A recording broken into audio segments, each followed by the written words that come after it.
Hey guys, let's face it. The excitement of hosting a podcast can start to wear off. I get it. It's a ton of work for what can be very little reward. However, if you're looking to grow your audience and profit from your efforts, contact Podcast Media Machine, experts at design, production, and podcast management. Visit podcastmediamachine.com and let them know that Jill sent you.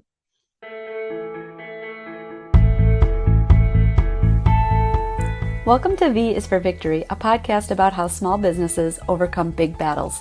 I'm your host, Jill Miller of Vera Creative, a boutique marketing firm in the Chicagoland area where I'm also a part-time professor of an advertising course. Join me as I talk with entrepreneurs about the challenges they face as well as their strategies for success. Hey everybody, welcome to another episode of V is for Victory. My special guest today is Kaitlin Shipman. She is owner, founder of Carts and Catering. Kaitlin, thanks for joining me today. Absolutely. Thanks for having me. Yeah, so tell me a little bit about your carts. They're hot dog carts, correct? Yeah. Yeah, and so tell me what the inspiration for that was and what it was like getting that up and running. So the inspiration for it was I got into business because I at the time had a 4-year-old daughter that she is now 8. And I was working in the corporate world for a large retail company, and I was a regional training manager for them, working all the time, nonstop, and just like to make it by. Like I wasn't making good money or anything, didn't get to see my kid, none of that. And we had a family friend that recently went through a really hard time with his life and used his last savings to buy a food cart and like completely turned his life around. And I was like, yeah, I can do that because I already had management experience in the retail industry. I had management experience in the food industry. I had traveled around and opened up different stores for both of those industries, fixed broken stores, everything. And I was like, bro, if I can do that for all these people and like kill myself for these people and still be broke and out of time, like I can do that for myself and at least see my kid. So that was how I got into it.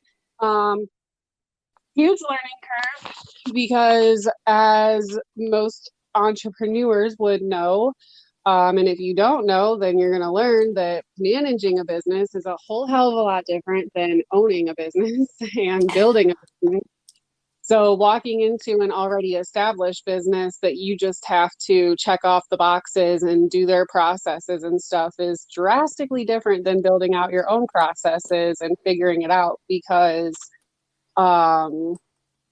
there isn't a lot of guideline out there for opening up a food cart or a food truck business. I mean, there's a lot of information about it, but to this date, most of the information is like a 50-50. Like just because it worked for this person doesn't mean it's going to work for that person kind of thing. Demographics, everything like that plays into it. But yeah, that's why I got started. And how I got started was I literally didn't have a dime to my name to put into the business. So against what would be most people's best judgment, I took out a loan on my 401k, which I was like so proud of having a 401k. I'm like, oh my God, it's never done in my life, you know? So I was like, forget that 401k. I am using all of it to buy this food cart. So I took out the food cart and it was kind of that first week was kind of crazy because like I got the food cart, picked it up in Tennessee. I had it custom built. Picked it up, the sink on it was like faulty, the water pump on it was faulty, and like the company took care of it. They got it replaced. Well, I replaced it, but they reimbursed me and then some for it. Got all that handled, and then that Friday was my health inspection, and Friday I passed that at lunchtime, and Friday at like 10 o'clock at night I was asked to come out to a car show, and I was only planning to go to like a yard sale the next day. And I'm like, yeah, I'll go to a yard sale. And if I sell like 50 hot dogs, I'll be happy. It'll get my feet wet kind of thing. found out about this car show, and I was like, all right, forget the yard sale. I'll try the car show. Like, I had no idea what I was getting into. Um, I ended up I had a lot of family and friends that showed up for support that day, and ended up having like 4 people go on 4 different supply runs for me because I sold out like the first hour that I was there. I had like one person just standing there, like putting more hot dogs in the water for me. I had one person that was like on their way and like called me. It was my brother. He's like, "Hey, I'm on my way to the car show." I'm like, "Yeah, yeah, yeah, cool. Can you bring me buns, hot dogs, and chips, please? See you soon." Bye." Like, my sister and brother-in-law showed up, and she had to go on a supply run for me, and everybody, like, just like there was a lot of friends and family that showed up, and I killed it that day. I made my entire week's salary in 5 hours, and it was mass chaos. It was exciting, it was exhilarating, it was scary, and I knocked it out of the park.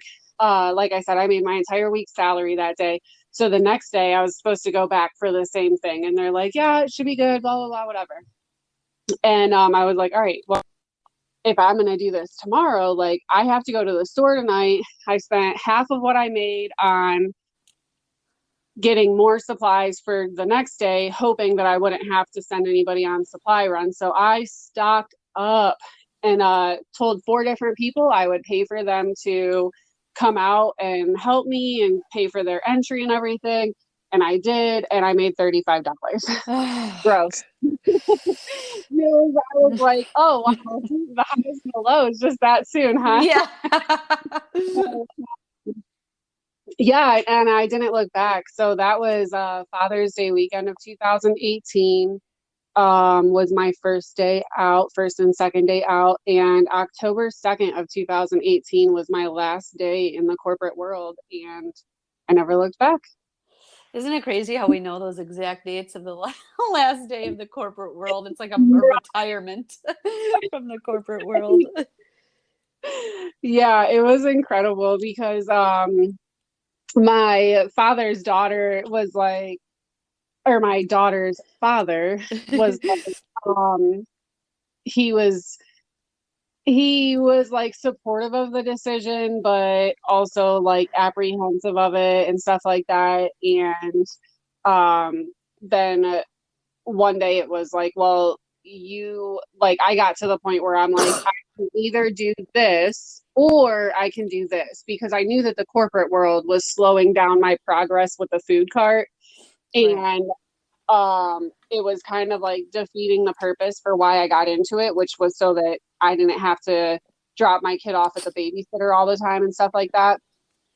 So her dad was actually like the one that was just like one day like, well, whatever, pick a date, I'll help you through it or whatever if you need to, like, and that was cool. Like, he was the only person that even knew that I put in my notice with the corporate world, because obviously he's the father of my child, so it literally has a direct effect on him. Mm-hmm.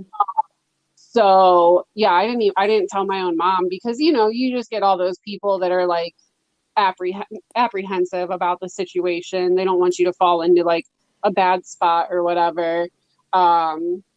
My mom actually found out because she saw me posting on Facebook all the time. She's like, hey, so I was just curious how you were like working your food cart this frequently and still working. And I was like, oh, yeah, no, I quit a month ago. Yeah, it's funny how sometimes the place that we the people that we feel will be the most supportive actually aren't, or don't understand fully the vision or what we're trying to accomplish as an entrepreneur. And so you think like, I have this big circle of family and friends and they're going to be so supportive of everything, every decision I make. And oftentimes support, and it just comes in completely different places, very Yeah, unexpected, surprising places. yeah. And you find, and a lot of times, and it's hard to like say this because you don't want to put people on blast, but a lot of times it's your family that is Yeah. dragging you down and stuff, Yeah. like they're the ones, whether out of good meaning or not, they're the ones that are like, don't do that. You're going to end up in homeless, or don't do that. You have bills to pay. Right. They're the ones that show up at the cart expecting the family discounts or the freebies Yeah. and stuff like that. They're not, but they would never go to McDonald's or Burger King or something and be like, "Hey, bro, you got that free burger today?" But they're the first ones that show up at your job, whatever it is, not just food. I mean, just web design, anything. They're Yeah. the ones that are the first ones that are like, "How about that family discount? How about that friend Yeah. discount?" And we're like, "Hey, you know what?" And I'm such a giver. Like, I want to feed my family all the time. Like, I love feeding people. It's my love language. I want to feed everybody all the time. And it was really hard for me to be like, no, you know. So I actually am in a different networking group for food vendors specifically. And the one guy was like, he made a post the one day about like how, don't give things away unless you can afford to. A lot of times new businesses kill themselves by giving away everything for free. And like, you're not, if you can't pay your bills, you're not going to have a business to be able to give stuff for free. So then whenever my family would show up at the cart, I was like, "Hey, listen, I'm like, I understand that you want free lunch today, and I'm down with it. Like, I want to feed you. Let me feed you." I'm like, "But you tell me." I'm like, "I'm gonna give you a free hot dog. I'll give you 2 free hot dogs, and you let me know. Are you gonna pay my utility bill or my phone bill? And I got your lunch." Nobody wanted to pay my bill, so I was like, "Oh, I guess you're paying for your lunch then." Yeah. Take me back a step. How did you decide on hot dogs? Because there's a lot of different types of food trucks out there. So how did you come to that decision? And did you make that decision quickly? Was there research involved? Yeah, so I decided on hot dogs because, like I said, I had a friend that was in the business, Mhm. and the in the food industry, I would say a food cart is a lot less overhead going into it than a full-blown food truck is. Mhm. Um, so that was part of the deciding factor. And what can I get going as quickly as possible? So my options that I looked at was doing lemonade or doing hot dogs because they're considered less of a like risk food for people with like immune system issues and stuff like that because it's all pre-cooked and stuff and you're basically just reheating it.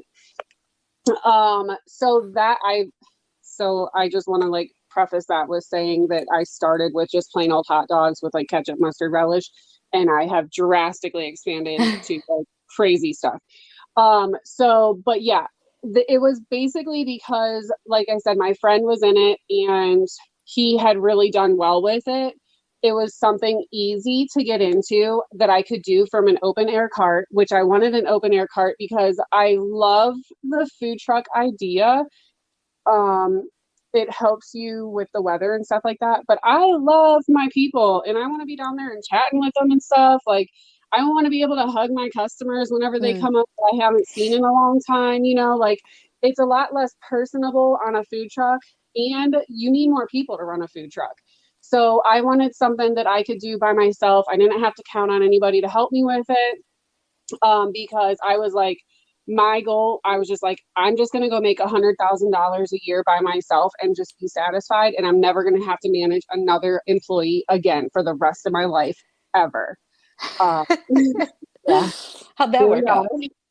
So that didn't work out as I planned, but I'm not complaining. I'm very blessed. I've got really good employees right now. Um, it is a struggle right now. I think everybody's struggling on the employee side, but we're getting through it. But yeah, so I got started on hot dogs because it was easier to get into. I don't want to say easy. There was a lot of red tape, a lot of um, threatening of lawyers and stuff like that because illegal policies and such. But we pushed through and here we are. And now I sell these like wild ass hot dogs that people literally travel over an hour to come and get lunch or a lemonade and stuff like that. So Oh, I love that. Well, we'll get into how you expanded and what you expanded into in a little bit, but take me back to what you learned in terms of the red tape and the legal, because I think entrepreneurs tend to have a lot of ideas, and that's what makes them really good at what they do, because they're not just like, I'm going to get a food truck and park it somewhere, right? Or I'm going to have a food cart and show up here. Like their brain can think of 1,000 places and ways that they could creatively sell whatever it is they're trying to sell. But a lot of times once you get going, you realize, oh, I need a permit. Oh, the city doesn't allow that. Oh, these are all hurdles and red tape I may not have been expecting. And I know you said you had a friend who was kind of already in it, so maybe it was different for you, but walk me through some of the surprises and like things that you had to learn about just where you could and could do business, could and couldn't.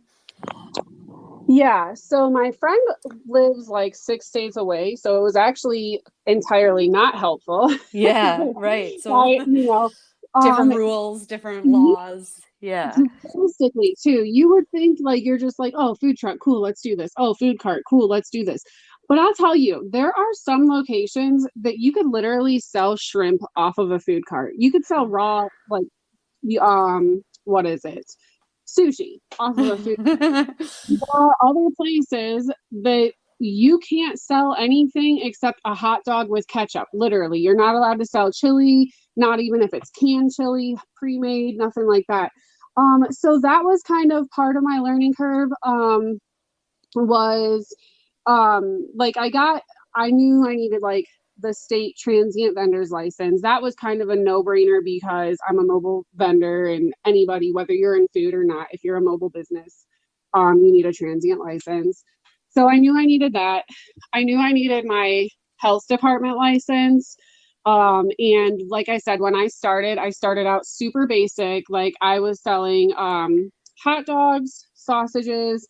You could top it with like ketchup, mustard, relish, chili, cheese, and sauerkraut, all of which was like pre-made, pre-canned. Just pop a lid off, pour it in the steam pans, and go.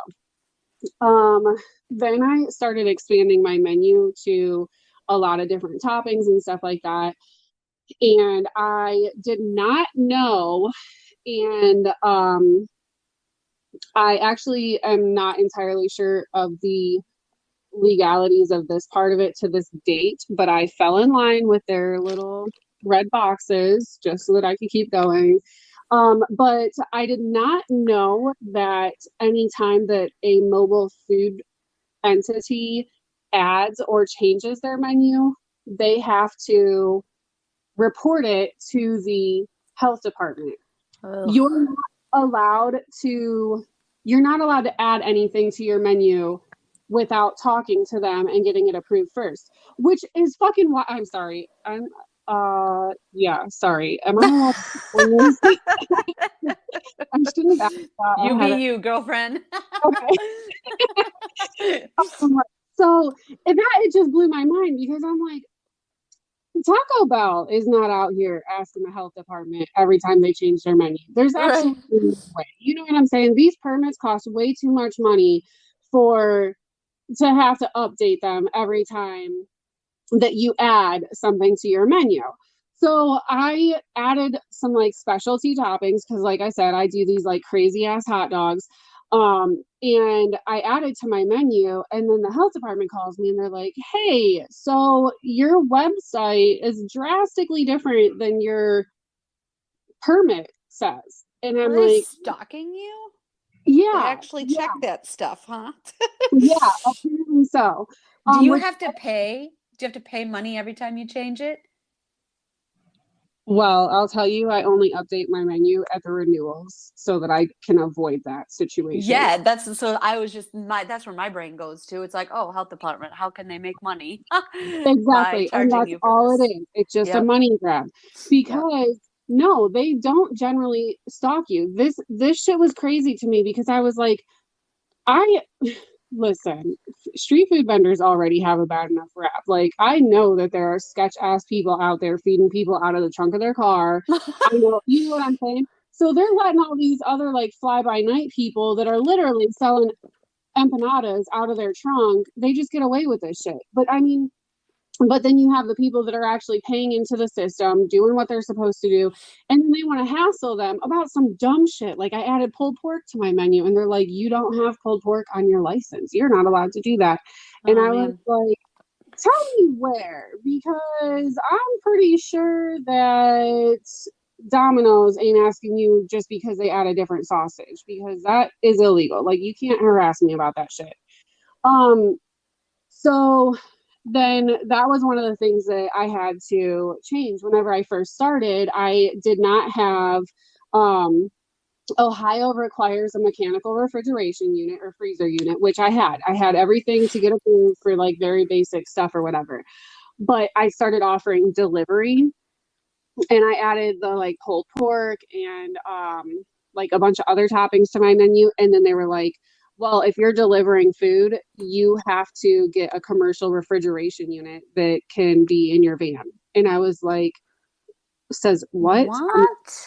I'm like, I would, and again, I don't want to like, I'm not like putting any other companies under the bus because like they're doing their thing, you know. But I was like, so I offer delivery because I added on a service called Fridge Meals, and I work through the health department to get that all approved through my commissary, which is a commercial kitchen that I rent. And we were good to go. But they said if I wanted to deliver the meals to people, I had to deliver them directly out of a refrigerator or a freezer, like a catering vehicle that had refrigeration in it or something.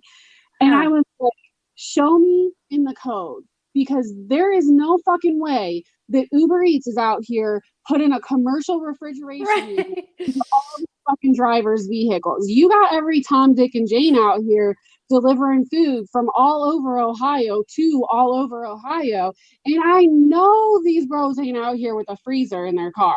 You know, I'm like, Domino's, let me tell you, I order a salad from Domino's when I order my kids' pizza, and my pizza does not come out of an oven in the trunk of their car. It does not come from a refrigerator in the trunk of their car either. It comes in a damn grocery bag. Like, so tell me how that's legal.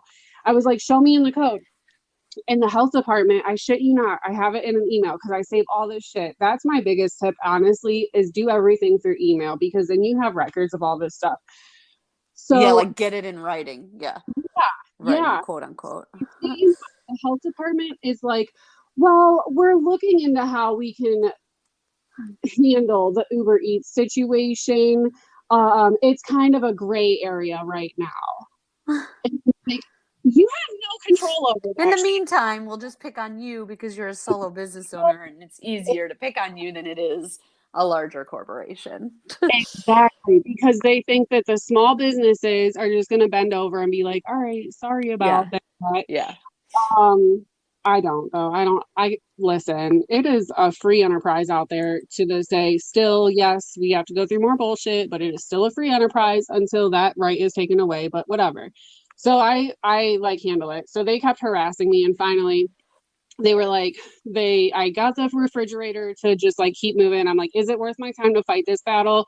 Or Right. is it easier just to get the fridge and then fight the battle later and keep trying? So I got the fridge and I kept trucking. And they kept being like, if I don't do this, they're not going to renew my license. If I don't do this, they're not going to renew my license. They would show up at my lunch spots and harass me and stuff like that.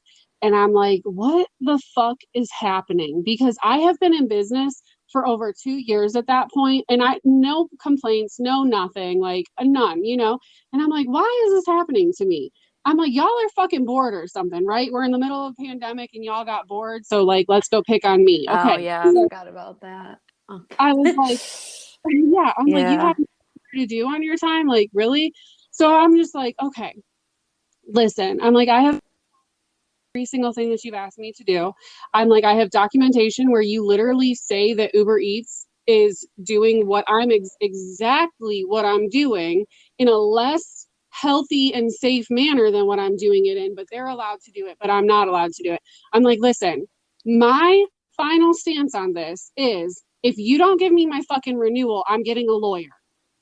I'm like, so we need to figure it out. You need to let me know when I can come in for my renewal.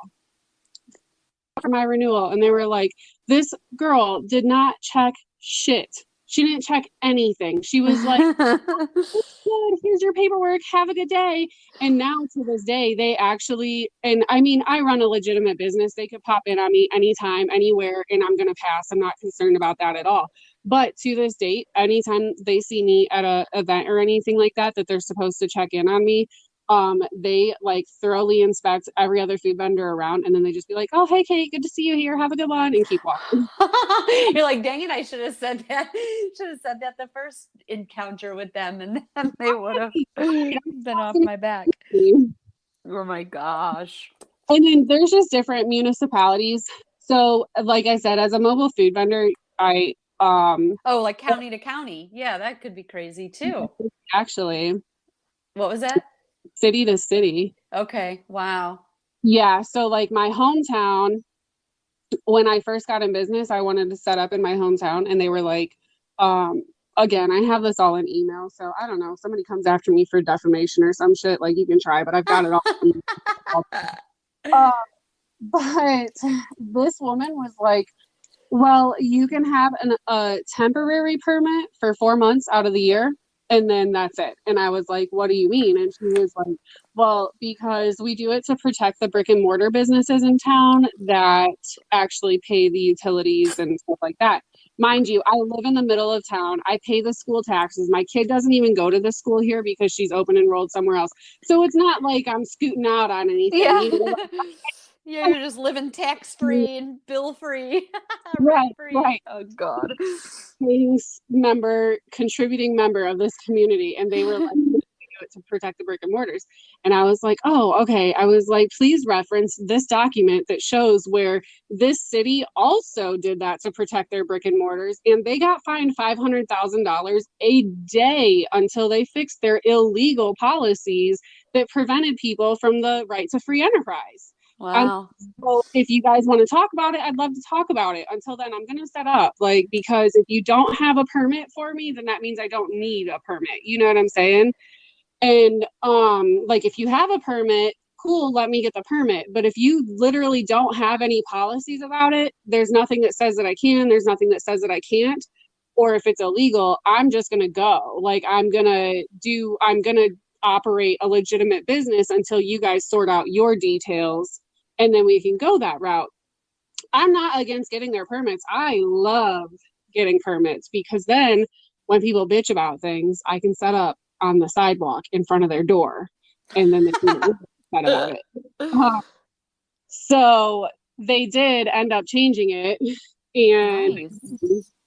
Because more food trucks during the pandemic, more food trucks started coming into town. So then a lot of the brick and mortar businesses complained about us being around. So then they did end up changing it so that we could get yearly permits, and it all worked out peachy, because like I said, now if people complain about it too much, I can set up in front of their door on public property, and I'm totally good to go. But yeah, so that actually proved, I think that part proved to be the most shocking to me about like how many cities and townships and stuff like that are like completely closed off to it, because I just never thought that was going to be as big. Feels like political, like a favoritism type of political move versus, yeah.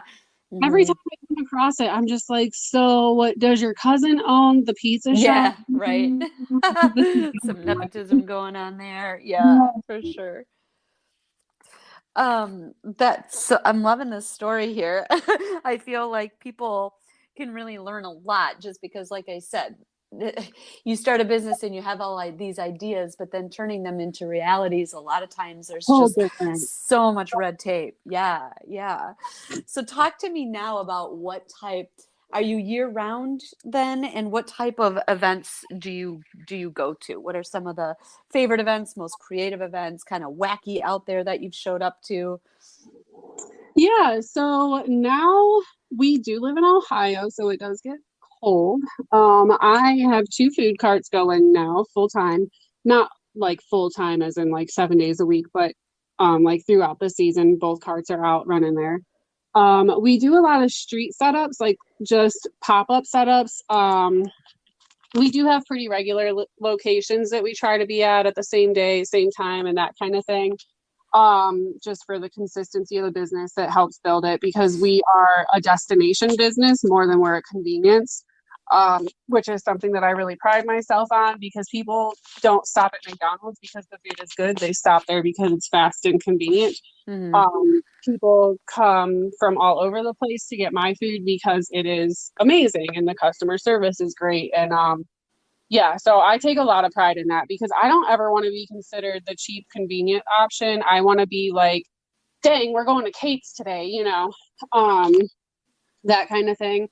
So I actually stepped back from some of the events to focus on our lunch spots a little bit more and build them up a little bit more, because the events don't build the brand that I'm looking for. Events, you're going to events, you're trying to pump out as much volume as fast as possible. You're not expecting quality food at an event. You're not expecting anything like super awesome, like subpar at best is what I would say, or long ass waits, And so we do still do car shows. We do the farmers market out by us that has a huge following. I was really excited to get into there this year. That's our first year. This is our first season doing it. We cater birthday parties, graduation parties. We cater employee lunches. We do an event called the Pumpkin Pandemonium in the middle of Cuyahoga Valley National Park. And that, I think, is my favorite event of the year. It's just it's every weekend through like the middle of September through the middle of October. And first of all, it's a huge event. The clientele is amazing, because demographically they can afford a little bit higher prices and stuff like that. So it's not as like, you don't hear, at some of these locations you go to, they're like, oh, $4 for a hot dog. And like, these people are just like, yeah, give me 10 of them. Like, so that's a little different. And then this coming summer though, I'm putting on my own event. It's going to be the National Hot Dog Day Festival, and I'm super excited about that. That's going to be my favorite event of the year going forward. So I love that. Well, I love that. And so that's kind of another way that you've expanded. So from piggybacking off of other people's events to now creating and running your own event, which is, again, another learning curve, I'm sure, and a whole different ball game, because now you're dealing with additional vendors, I'm assuming, and sponsors, or what's all that entail? Yeah, so I had to get an event permit for it. And right now I am accepting like vendor applications, because being in the other events has helped me like see things that I do like, see things that I don't like. So I am like building up like waivers and stuff and making sure it's like, now this side of it is different, because like usually I'm the one that's like turning in like my insurance paperwork and stuff like that.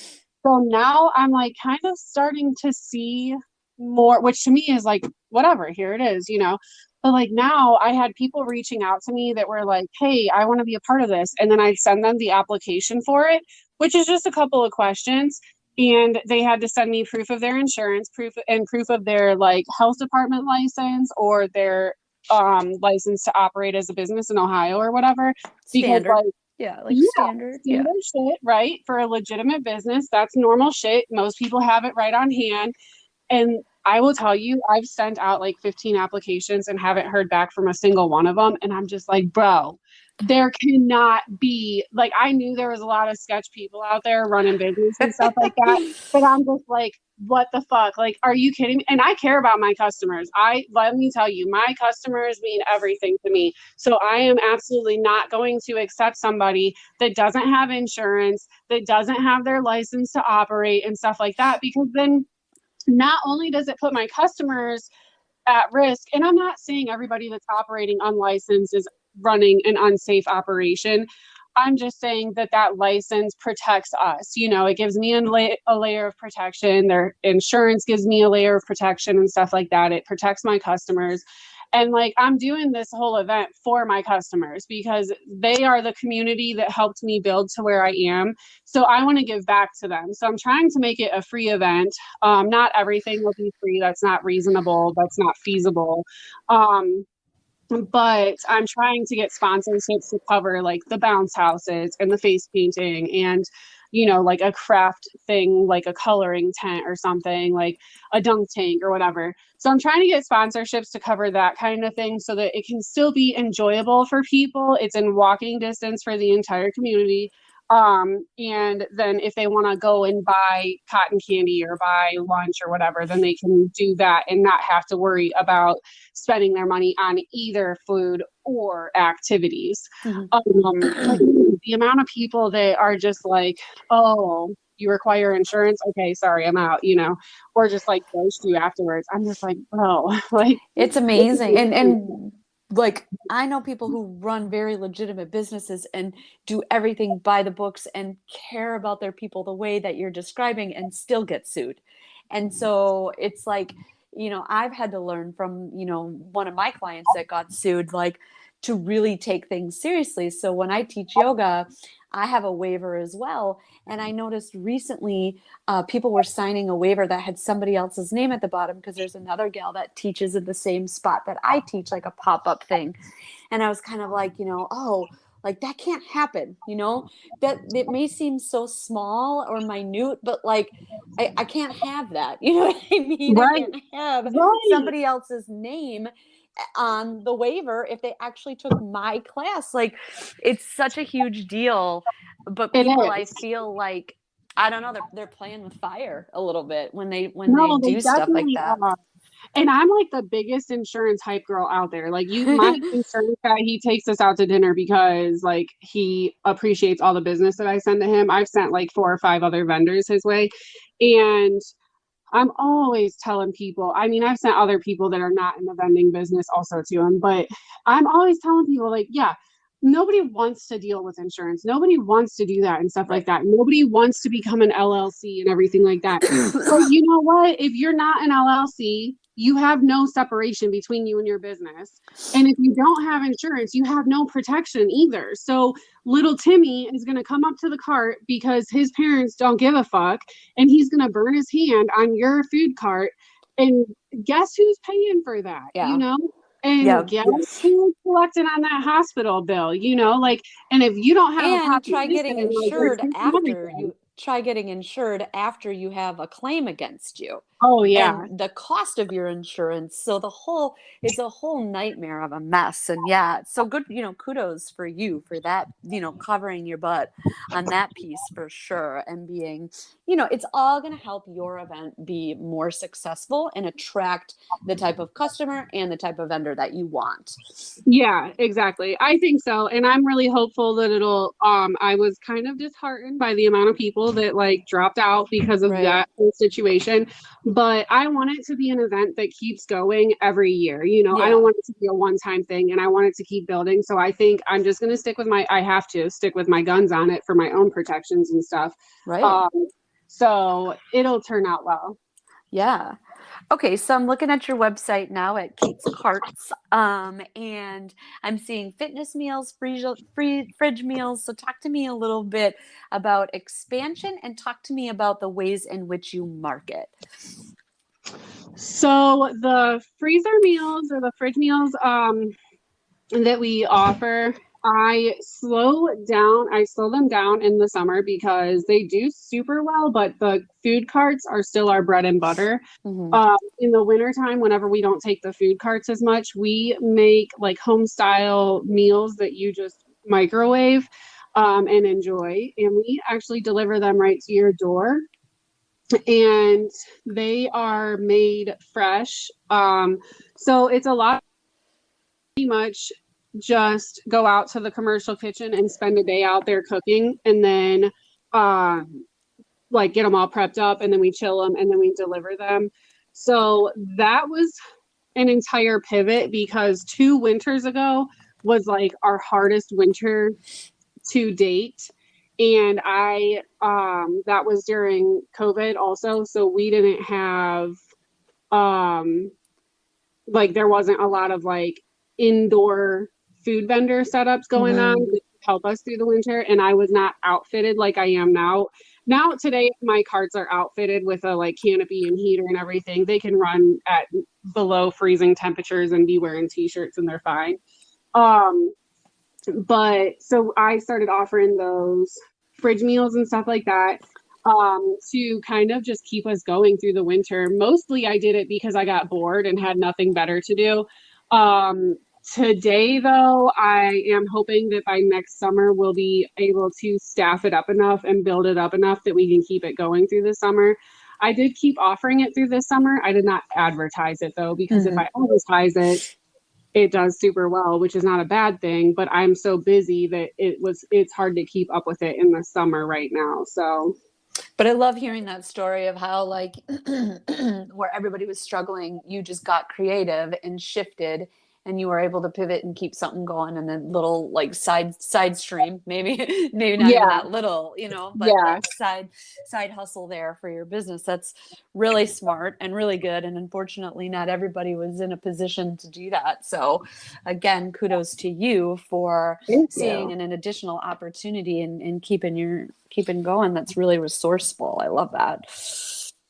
Thank you. Yeah, there was a lot of vendors, food vendors that all they did was events, and then the events all got shut down, Right. and then they had no income. So they either sat at home or pivoted to the street and figured it out. Yeah. Um, and I am grateful that I did events and street setups. So it really wasn't, I did a lot of like corporate catering, like employee lunch kind of things Mm-hmm. with the food cart before that. So I did lose a lot of business because, you know, everybody went to like no outside visitors. Everybody's working from home and stuff. So I did lose a lot of business through that, but I also gained a lot of business because it just opened me up to my street locations more, Mm-hmm. which was super helpful because a lot of the restaurants and stuff closed down in my area because they're all so small that like it's not feasible for them to operate a dining room where only two people Right. can come in at a time. Um, I am concerned about a lot of the people in the food industry that now that these events are opening back up, they're completely just like ditching the street locations and stuff. And I'm just like, we all just saw how quickly the world crumbled, and everybody is just like falling right back Mm. into what it was. And what's to say that something crazy like that doesn't happen again? And then you guys all have to, they all have to like rebuild their entire business again. So, I mean, I guess hopefully they learn to like save for the rainy days and stuff, but Yeah. I don't know. Either way, my business will be fine because we're gonna go out and kick ass. We didn't get any of the like funding, nothing. Like we didn't get Yeah. any of the like PPP loans. We did Right. not get the EIDL credits. We didn't, or grants or whatever. I actually didn't even get all the stimulus checks for my kid that I was supposed to get. Like apparently, so yeah, we took out no loans, no grants, no nothing. You know what? The only person that bailed us out was us. Like we just took it to the street and kept grinding, and it helped our business tremendously during that time, but permanently too, because, you know, like if you're a business that made it through that bullshit and you didn't go and take out $100,000 loan or a $200,000 loan, like you literally just got out there, put your nose to the grindstone and push through the bullshit. Like, you could fucking do anything. You know what I'm Yeah. saying? Like there's not a recession, there's not a great fucking whatever. There's none of that shit that's going to keep you down if you just made it through the pandemic on your own blood, sweat, and tears. Like you might get knocked down, but you're not going to stay down. Yeah, you know, there's an opportunity there to expose where you're vulnerable in your business, and if you don't fix it, you're just going to fall right back into the same trap. But you were operationally sound. Everything that you were doing was really just sound, and so it didn't phase you. And like I said, you were able to pivot very quickly, create something else, and you know, stick with what you knew worked. And I love the determination there. It's excuse me, incredible.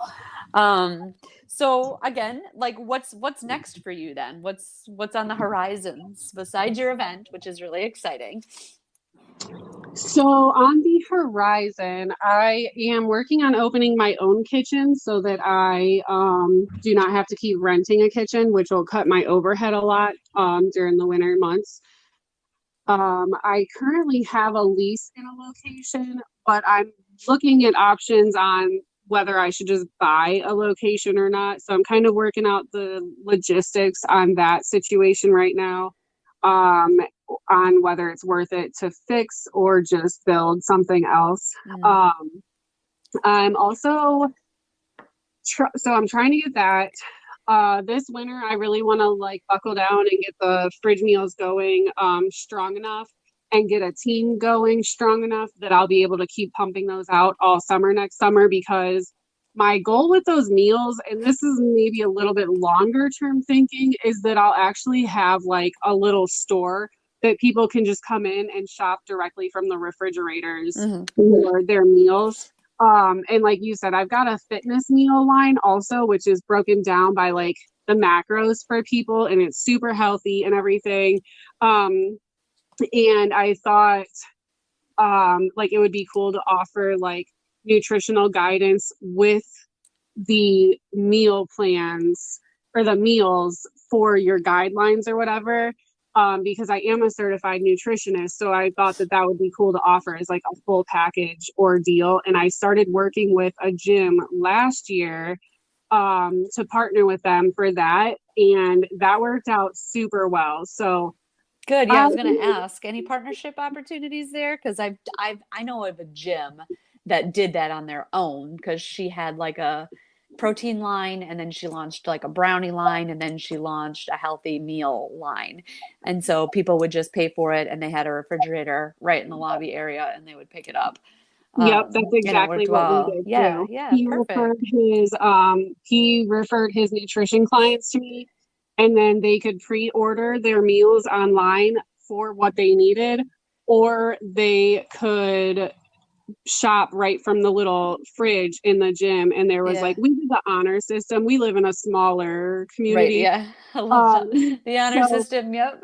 I'm yeah, familiar. so I'm we from a did the small honor town too. system. They could either drop the money in an envelope in the like little drop box, or they could PayPal it to me. And I'll tell you, in the entire season that we did it, I never had one meal come up missing. So it worked Awesome. out super well. And it generated revenue on like the nutritional guidelines side of it with using my certifications. And then meals side of it. And like I said, it did super well, but through and I kept with it, like people can go and still order the meals and stuff like that. I just haven't been advertising it. So it's never like stopped. We're still pushing meals out. We just had to slow down on the advertising so that we were not overwhelming ourselves and putting ourselves in a position where we had to choose like either this week or we can do our events this week because we have to do the events. Like that's during the summertime, those carts bring in a lot of money. So we can't just not do that. So, but yeah, I'm hoping to get the fridge meals going full time and expand throughout Ohio and then hopefully start shipping them like some of the other meal delivery services Hmm. out there. That would be super cool. That's like long term though goals right now. In the immediate future, we're working on getting our own kitchen open. That's so exciting. Well, thank you so much for just your conversation and your energy and your stories and all your lessons. I really enjoyed talking with you today. Tell people where they can find you and follow you online. So on Facebook, you can find us under Kate's Carts and Catering. We're on IG also. It's KAITS, Carts and Catering. You can also find my personal page and add me on there at Kaitlin Shipman, KAITLIN, SHIPMAN. And I think I'm on all the socials like that. Awesome. And I'll link those in the episode notes. I wish you nothing but the best. We're in a little online chat group thing, Facebook Yeah, chat. So we'll be able to easily keep in touch. But hopefully, listeners here have some valuable takeaway. Make sure you like this episode, leave a review, leave a comment, let us know what you thought. We appreciate you guys for listening. And Kate, again, thank you for your time today. absolutely. Thanks for having me. Of course.